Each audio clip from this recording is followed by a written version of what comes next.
یہ اقرار صاحب کا بڑا پن ہے کہ علماء سے رائے لے کے آگے بڑھتے ہیں. لیکن اس پہ ایک بات کا خیال رکھا جائے، جیسے اقرار صاحب نے بات کی ہے کہ ہم اس زمانے میں جیسے یہاں جیلی عاملین ہیں، فلانا بنگالی تو فلانا فو، تو ان کی تو مذمت ہے، انہوں نے بھی پہلے پکڑے ہیں جا کے اڈوں پہ، تو ہم اس کی حمایت کرتے ہیں. لیکن اس حوالے سے بعض لوگ ان چیزوں کو، جیسے کل خواجہ خواجگاں معین بے کساں نائب رسول فی الہند حضرت خواجہ معین الدین چشتی اجمیری رحمۃ اللہ تعالی علیہ، اسی طرح سے دیگر بزرگ حضرت سیدنا شیخ عبد القادر جیلانی ہیں، ان بزرگوں کے حوالے سے ہم کوئی ایک حرف برداشت نہیں کر سکتے. بالکل بجا. اور بزرگوں نے یہی کچھ ہی کیا ہوا ہے بھائی.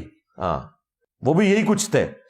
یہ تو خام خواہ لوگ پردہ ڈالتے ہیں کہ جی جو اگلے لوگ گزر چکے وہ ٹھیک تھے، یہ جو بعد میں آئے ہیں یہ خراب ہے. بالکل ایسا نہیں ہے.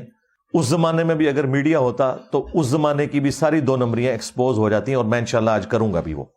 آج آپ جن باتوں کا مذاق اڑا رہے ہیں، ہمارے پرانے بزرگوں نے اپنے بزرگوں کے بارے میں یہ ساری خرافات لکھی اور انہیں کرامات کے نام کے اوپر امت میں بیچا. صاحب نے فرمایا تمہیں کہا تمہیں مل جائے گا. اس نے کہا جی آپ نہ بولیں، مجھے پیسہ چاہیے. حضرت کو جلال آ گیا. چادر جو اوپر اوڑی ہوئی تھی آپ نے اتار کے نیچے پھینکی. فرمایا اس چادر میں سے جتنا تیرا قرضہ ہے لے لے. اس نے کہا جی یہ چادر ابھی آپ نے میرے سامنے اپنے کندھوں سے اتار کے پھینکی ہے تو خالی ہے، اس میں کیا ہوگا؟ فرمایا تجھے کہا ہے تجھے جتنا تیرا قرضہ ہے اس میں سے لے لے. جب آپ نے بار بار کہا وہ گیا، اس نے چادر میں ہاتھ ڈالا تو آگے سونا ہی سونا. خواجہ غریب نواز بغداد جاتے ہیں اور دیکھتے ہیں آتش پرست آگ کی پوجا کر رہے ہیں، آگ کے پجاری. آپ فرماتے ہیں یہ آگ کی پوجا کیوں کر رہے ہو؟ کہا اس لیے کر رہے ہیں کیونکہ اگر اس کی پوجا کریں گے تو یہ ہمیں جلائے گی نہیں.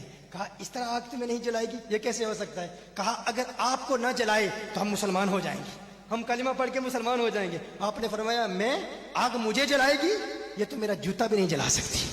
خواجہ غریب نواز نے فرمایا یہ ہے میرا جوتا. جوتا آگ میں پھینکا گیا، آگ ٹھنڈی ہو گئی، غیب سے آواز آئی آگ کی کیا مجال ہے میرے معین کے جوتے کو جلائے، آگ میرے معین کے جوتے کو نہیں جلا سکتی. امام محمد رضا خان ملفوظات اعلی حضرت میں فرماتے ہیں مولانا برکات احمد صاحب مرحوم، انہوں نے مجھ سے بیان کیا کہ میں نے اپنی آنکھوں سے دیکھا کہ ایک غیر مسلم جن کے سر سے پیر تک پھوڑے تھے، ٹھیک دوپہر کو آتا اور درگاہ شریف کے سامنے گرم کنکر اور پتھروں پر لوٹتا اور کہتا خواجہ اگن لگی ہے، یعنی اے خواجہ غریب نواز جلن ہو رہی ہے. تیسرے روز میں نے دیکھا کہ بالکل اچھا ہو گیا ہے. مریدوں نے آ کے حضرت صاحب کو بتایا خواجہ صاحب کو کہ اس طرح جہاں جاتے ہیں جس کے پاس بھی وہ تیل نہیں دیتا. فرمایا چراغ دان جو جس میں تیل ڈالتے ہو ادھر لاؤ.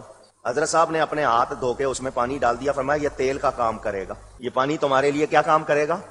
تیل کا کام کرے گا. اور جو بادشاہ کے جتنے چراغ ہیں ان کا تیل سارا پانی ہو جائے گا.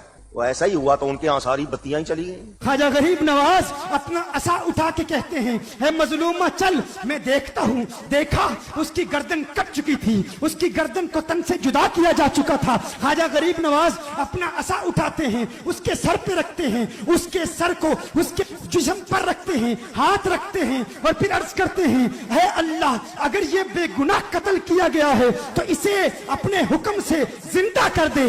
وہ مردہ زندہ ہو جاتا ہے. جو بزرگ کہتا نا میں مردہ زندہ کر سکتا ہوں تو ٹھیک ہے، اپنا قتل معاف کرے، سب سے پہلے اسے شہید کرتے ہیں، اپنے آپ کو زندہ کر کے بتائے. انبیاء کرام علیہم السلام کے معجزات کی پلی لینا، بھائی انبیاء کو تو اللہ نے منوانا ہوتا ہے، تمہارے بابوں کو اللہ نے منوانا نہیں ہوتا. ان کا کام یہ ہے کہ وہ نبیوں کو فالو کریں، اور یہ ڈاکے مارتے ہیں ان کی عظمتوں کے اوپر.